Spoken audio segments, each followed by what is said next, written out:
Sister Joyce Candidi has spent more than 50 years in religious life as an Oblate Sister of the Sacred Heart of Jesus. She's traveled the globe as a missionary and was the director of the Office of Vowed Religious for the Diocese of Youngstown.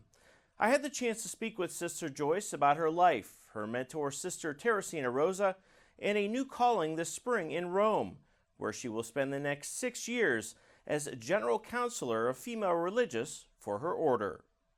Sister Joyce Candidi began to follow God's call as a teenager living in Philadelphia. It wasn't actually like words, but it was a thought. If you really want to show me how appreciative you are, why don't you do the same thing to me as I did for you? Why don't you give your entire life for me? Each summer I would come for 1 week. Each time I came here, I was just more and more convinced that this is where I belong, this is where God was calling me.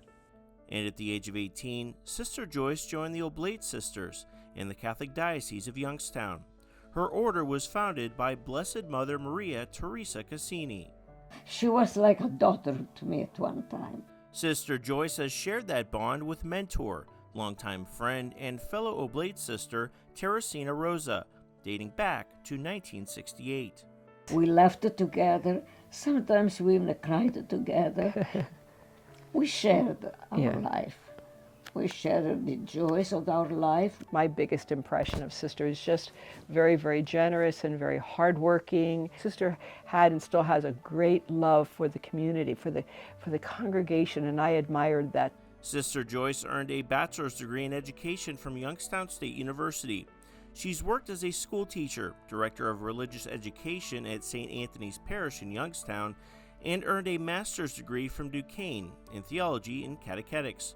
Her mission trips have taken her to Italy and India, where she started a school for children. In the early 2000s, Sister Joyce became the director of the Office of Vowed Religious for the Diocese of Youngstown.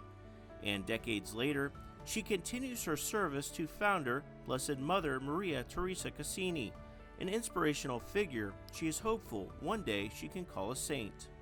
I think the fact that the Lord just revealed this very unique charism to her shows that she's very special in His eyes. To offer ourselves in complete love, to support priests, we say to help them because their vocation is very challenging. 2024 brings Sister Joyce a new challenge in Italy, where she will spend the rest of the decade as General Counselor of Female Religious for her order. The Oblate Sisters have communities in Italy, Brazil, India, Africa, Peru, and the U.S. Although she admits she was nervous at first, Sister Joyce is accepting the role and says God's grace continues to keep her faithful to her call as an Oblate Sister. She also continues to inspire along the way. To be where she's at in her state in life and to answer the call to go and serve in leadership for her community, that's very, very inspiring and humbling. But she would often say things, and she would say, God willing, which just reflects that, like our Blessed Mother, she surrenders herself to God and His plan.